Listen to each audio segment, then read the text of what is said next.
Hi viewers, కేతిగాడు, Bangarakka, రంగి లాంటి పేర్లు ఎప్పుడైనా విన్నారా? చాలా తక్కువ మందే వినుంటారు. ఎందుకంటే ఈ పేర్లు ఈ జనరేషన్వి కాదు కదా. మరెక్కడివి పేర్లు? ఇలాంటి పేర్లు కూడా ఉంటాయా అంటే ఖచ్చితంగా ఉంటాయి. తోలుబొమ్మలాటలో ఇవి సూపర్ డూపర్ పేర్లు. అవును, పప్పెట్ షోనే. ఒకప్పుడు తోలుబొమ్మలాట చూసేందుకు 90 మైళ్ళ దూరం వెళ్ళేవారు. మీరు అలా వెళ్ళనక్కర్లేదు, just wait and see.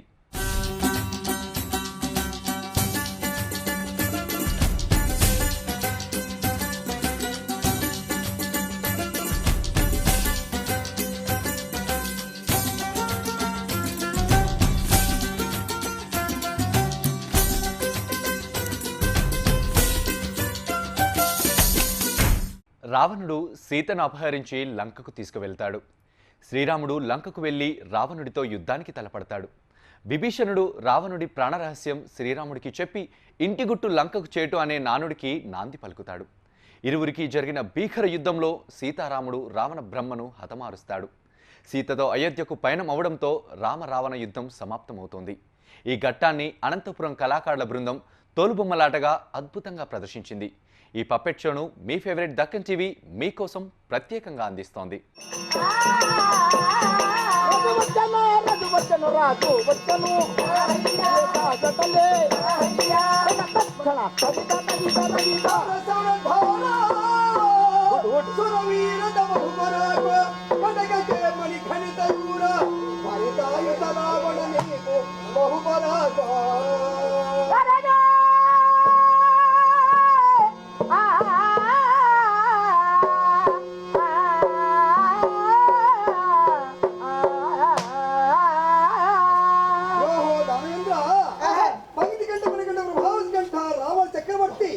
Ravana సోమయాది నీ పాదములు నమస్కారం అయ్యా.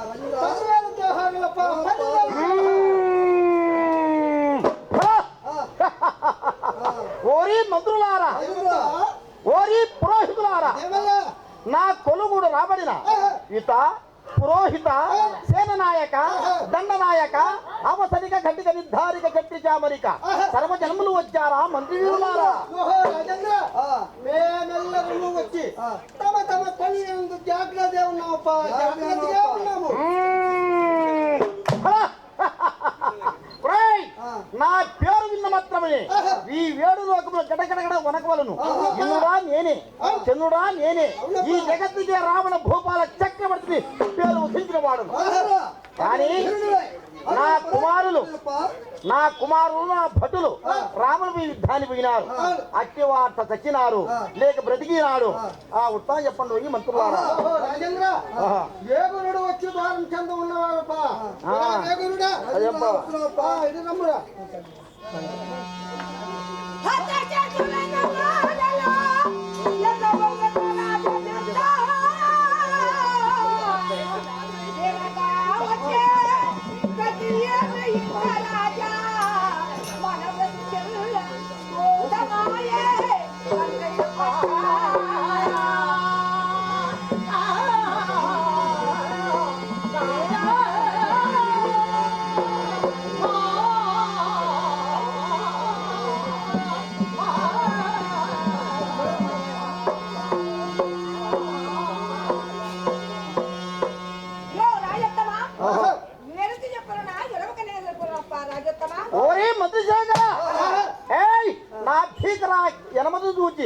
నా భీకరాకారమైన యనమందు చూచి మీరే ఎదబడి చెప్పెదరు.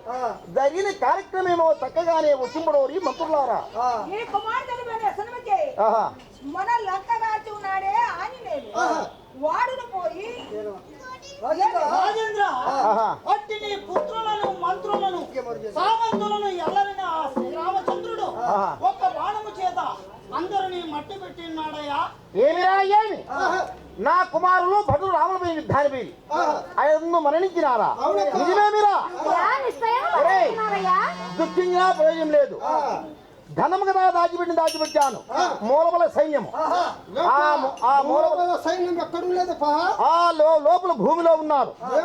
భూమిలో ఉంటారా? వాళ్ళకు ధనం కదా దాచినట్టు దాచినాను. అయ్యో ఆ. అట్లా వాళ్ళు కూడా ఎట్లుంటారయ్యా? రాముడు బాణాన్ని పొక్కగా ఒకరు ఎగిరిపోరా. లేదు లేదు, వాళ్ళు పరాక్రమంతులు, ధైర్యవంతులు, గుణవంతులు. ఇదిగో బాణాలు ఇప్పుడే వస్తున్నారు. వెళ్తున్నా వాళ్ళు. ఆ, నరంతగా, దేవంతగా. తదితై తదధ్యాతా జిందాతై తదధ్యా. తత్ఫలి.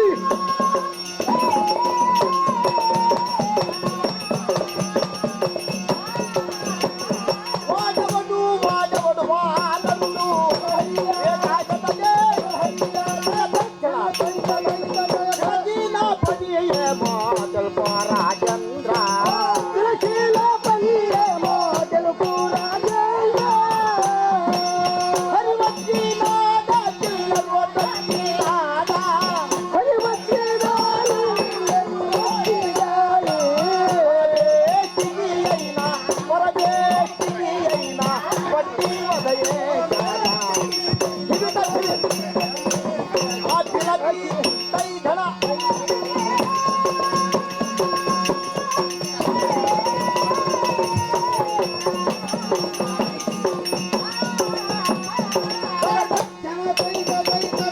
వందనము రక్షస వంశయునాథ బబుదిలబీగిన యా మర్మనేదో వినక మాయా నదిమ్మో యో రావణేంద్రా.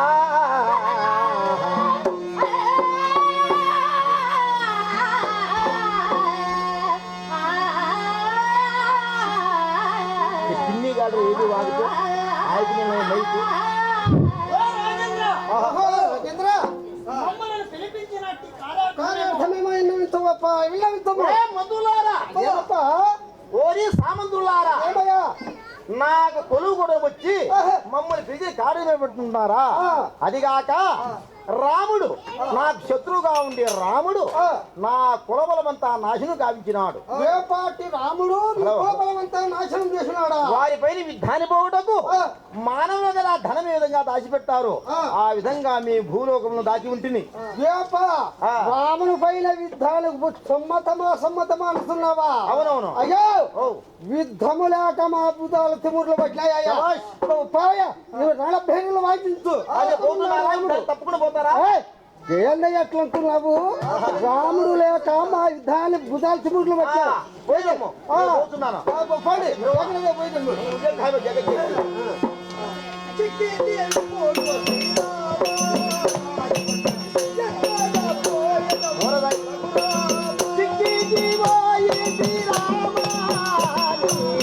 ఎక్కడ పోగలవు రాధా ధిక్కారము నోమమ్ము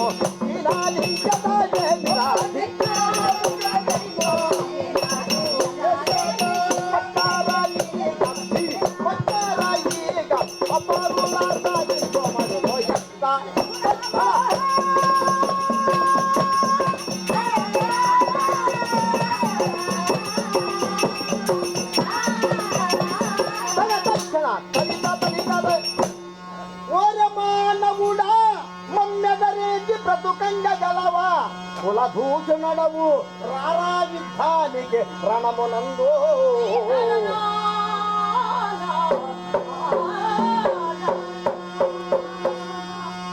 ఒరే రామ రామా దుర్లోక సంగ్రామ భీమ రారా ఈ భండనముకు కండ కన్నులుగా నిన్ను ఇప్పుడే బలమర్చదము రామ.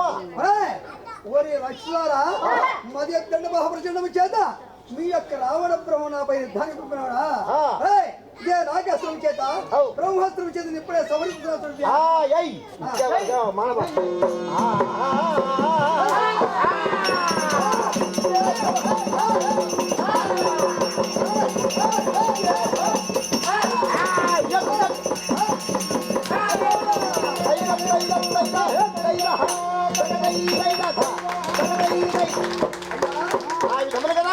సౌమిత్రి రామభద్రుడు అందరికి సమదూచిన వాడు ఆయన.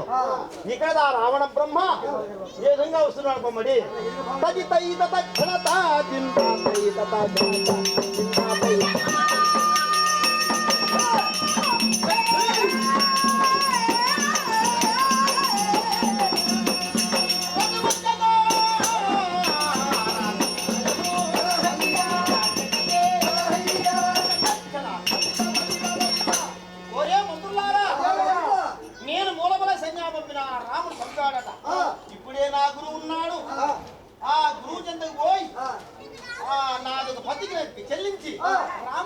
ఉపాయం తెలుసుకుంటున్నాను వేదంగా పోతున్నాను మరి శంభో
అదిగాక మనేంద్ర మరి దుర్మార్గుడు రాముడు వారు వంచవతి తీరములో పరుషాలు కట్టుకున్న సమయమున నేను వంచిలో పామును పోయి వారి యొక్క భార్య సీతకి లంకాపురంలో నిలబెట్టాను.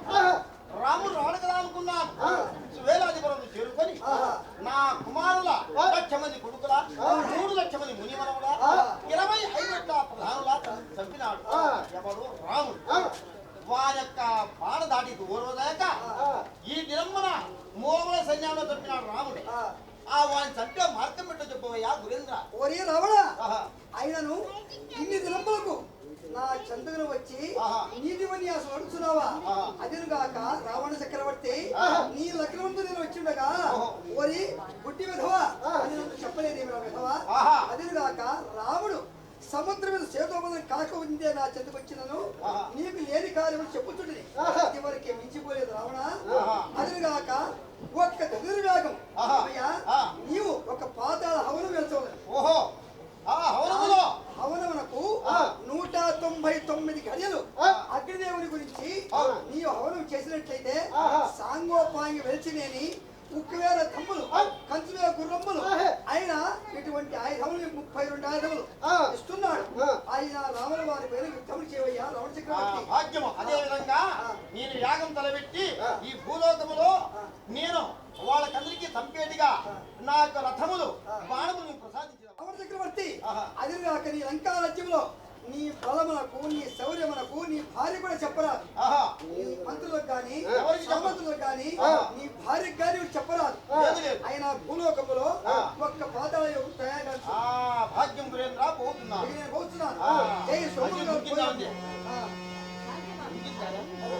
విధమున రావణ చక్రవర్తి భూలోకము వెళ్ళి వాళ్ళ పైన శక్తి స్వరూపముగా యాగము గావించిన వాడు ఆయన. ఆ యాగానికి అమాజు మొప్పు దోచిందాయన. వాడు ఉండే స్థానం ఎవరు చెప్పలేదు. ఆ మర్కటాధములు వేదంగా వస్తున్నారు పబడి. ప్రముఖ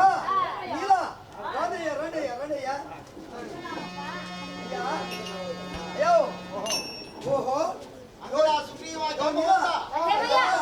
అదిగాక లంకా రాజ్యంలో ఏమయ్యా రావణపురముల 1,00,000 కుమారుల 3,00,000 మునిమనుల 10,00,000 ప్రధానుల అందరికి సమృద్ధాం. నిన్నటి యుద్ధములో రాముల వారు మూలబల యుద్ధానికి సంహరించారు. రావణపురమ లంకాపురి పట్టణం పైకి కనబడలేదు. ఎక్కడున్నాడో ఆ సవిస్తారి ఎవరికంటే మన ఆయన పాండవధనుందే రావణ భార్య ఆయనకు కాదు సన్మాది ఉన్నదే. మన సన్మాది పిలిచండి ఆయనే సమాధానం చెప్తున్నది. మా సన్మాదేవి మహాత్మా అమ్మాయిమ్మ వస్తున్నారు.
కనుక మా అన్న చావడు. నేను ఇప్పుడే లంకాపురానికి పోయి మా తల్లితో మార్గం తెలుసుకుని వచ్చాను. మా అన్న చావు ఏ విధంగా అనగా ఈపుల ఐరావతం పొట్టుల అమృత కలిసి ఉన్నది. ఎవరికి మా అన్నగారి 2 బాణం సంధించిన మరి పండగ కూతా మా అన్న వస్తున్నాడు. మహాత్మా 2 బాణాలు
మరి ఇప్పుడు రావణ యుద్ధము పూర్తి చేశాము. శ్రీరాముల వారు సీతాదేవి ఆంజనేయుడు చల్లగా అయోధ్యకు పోతున్నారు. ఇందులో తప్పులు నేను మరి మన్నించల్లా అని ఈ యొక్క తోలుబొమ్మలాట ప్రధానమైన నాటకం ఇది. ఈ నాటకం చూసిన వాళ్ళకి ఎంతో పుణ్యమొచ్చును. మరి తోలుబొమ్మలాట 90 ఆమడ పోయి చూడల్లా, 60 ఆమడ పోయి ఆవుల పప్పును చూడల్లా. మరి ఇప్పుడే పుణ్యత్ముడుగా మంగళాన్ని ఇస్తున్నాము. మంగళకాన్ని చెల్లించచ్చు, మీకు పుణ్యం. తోలుబొమ్మలాటను చూశారుగా. ఈ కళను గురించి పప్పెట్ పరిశోధకురాలు మాధవీలత ఏమంటున్నారో వినండి. అప్పుడు 90 ఆమడలు పోయి తోలుబొమ్మలాట చూడాలి అని చెప్పేసి ఉంది. అంటే ఇంత ప్రశస్తి పొంది సినిమాలకు కూడా మూలమైనటువంటి ఈ తోలుబొమ్మలాట ఒకప్పుడు ఒక పెద్ద వెలుగున ఈ తోలుబొమ్మలాట ఈరోజు మరుగున పడిపోయింది. ఎందుకు అంటే సినిమాలే అనుకోండి, తర్వాత టీవీలే అనుకోండి, ఏదైనా అనుకోండి, దానివల్ల అది మరుగున పడిపోయింది. అయితే అప్పటి నుంచి ఈ కళారూపాన్ని కళాకారులు కాపాడుకుంటూనే వస్తున్నారు. ఈ కళారూపాన్ని ఏ రకంగా ఆయన ప్రజల మధ్యకు తీసుకువెళ్ళాలని, తమ యొక్క కళారూపం ఉనికిని చాటాలని వాళ్ళు తమలో తాము మొదలు ఆముదం దీపాలతో చేసేవాళ్ళు, తర్వాత పెట్రోమాక్స్ లైట్స్ ఉపయోగించారు, ఇప్పుడు కరెంటు దీపాలు ఉపయోగిస్తున్నారు. ఒకప్పుడు 9 రాత్రులు ప్రదర్శించిన షోని ఇప్పుడు 9 నిమిషాల్లో కూడా ముగించడానికి కళాకారులు తమ యొక్క ఉనికిని చాటుకోవడం కోసమని కథారూపంలో కానీ ప్రదర్శనలో కానీ చాలా మార్పులు చేసుకుంటున్నారు. కానీ అప్పుడు రాజులు ఉండేవారు, జమీందారులు ఉండేవారు, ఆదరించేవారు. కానీ ఇప్పుడు ఎవరూ లేరు. కళాకారులు ఏ రకంగా అయితే మార్చుకుంటూ తమను కళను ప్రదర్శించడానికి ఒప్పుకున్నారో అలాగే ప్రేక్షకులు కానీ ప్రభుత్వం కానీ వారికి తగినటువంటి చేయూతనివ్వాలి. ప్రభుత్వం కూడా ఎడపదడప కొన్ని ప్రదర్శనలు ఇస్తుంది, కొన్ని స్వచ్ఛంద సంస్థలు కూడా వాళ్ళకి సహాయం చేస్తున్నారు. కానీ ప్రేక్షకులు కూడా ఇది మెయిన్ ఏం చెప్తారంటే ప్రేక్షకులు ఇది అర్థం కాదు, పద్యం పాడతారు, ఇది అర్థం కాదు, తర్వాత వాళ్ళ యొక్క బాణి అర్థం కాదు అని అంటారు. ఆ యొక్క కళారూపాన్ని ఆ రకంగానే చూడాలి. అర్థం కాదు అంటే నీకు తెలుగు పద్యం రాక నీకు అర్థం కాదు, వాడు పాడేది పాట మాత్రం రంగనాథ రామాయణము, కంబరామాయణము, వాల్మీకి రామాయణం ఇట్లాంటి పద్యాల్లో ఉన్నటువంటి శ్లోకాలని పద్యాలని ఉదాహరిస్తూ అందులో ఉన్నటువంటి భావాన్ని కూడా వాళ్ళు తెలియచెప్తూ ఉంటారు. ఆ పద్యాలు అర్థం చేసుకునే కెపాసిటీ నువ్వు పెంచుకుంటే తప్పకుండా ఆ కళారూపం తప్పకుండా ప్రజలకి అది అర్థమవుతుంది, అందరి మన్నన పొందుతుంది. కాబట్టి మన పద్యాన్ని, మన తెలుగుదనాన్ని, ఈ యొక్క రామాయణ మహాభారతాలని ఇంతటి ప్రజలకు అందిస్తున్నటువంటి ఈ యొక్క తోలుబొమ్మలాటని మనం కూడా చూసి చదివి ఆనందించాలి. మనం కూడా మన యొక్క పండగలకు కానీ పబ్బాలకు కానీ పెళ్ళిళ్ళలో డీజేలు డాన్సులు డిస్కోలు పెట్టేదానికన్నా ఒక తోలుబొమ్మలాట కళారూపానికి చిన్న అవకాశము బర్త్డే పార్టీలో కానీ కల్పిస్తే ప్రేక్షకులు కానీ తర్వాత ప్రభుత్వం కానీ ఆ యొక్క ప్రభుత్వ కార్యకలాపాలు సాగించేటప్పుడు ముందుగా ఈ యొక్క జానపద కళారూపానికి ఒక నాట్ ఓన్లీ తోలుబొమ్మలాట ఒక జానపద కళారూపానికి కనుక అవకాశం ఇస్తే అన్ని జానపద కళారూపాలు బతుకుతాయి, ఇట్లాంటి కళాకారులు కూడా బతుకుతారు. కళాకారుడు కుల్లాయప్ప మనోభావాన్ని వీక్షించండి. మా తాతల ముత్తాతల నుండి తోలుబొమ్మ తయారు చేసి తోలుబొమ్మలు ఆట ఆడించి గ్రామాల వలసపోయి రైతులు కడిగి ఆట ఆడి గ్రామంలో బియ్యం కానీ రాగులు కానీ ఎంతో వాళ్ళతో రెడ్లు కానీ తలార్లు కానీ కమ్మోదర్లు కానీ అందరితో సహకరించి తోలుబొమ్మలు ఆడి బ్రతకలేక మేమంతా చేసి ఇప్పటికీ ఈ ప్రభుత్వం మాకు బయటికి తెచ్చి తోలుబొమ్మలు ఆట ఆడించి ఈరోజు మన మాధవీలత మేడం సుబ్బారెడ్డి గారు ఇక్కడ మాకు పిలిపించి సికింద్రాబాద్ పిలిపించి ఈ రామాయణంలో ప్రథమ లంకణి శాప విమోచనము ఫస్ట్ నాటకం.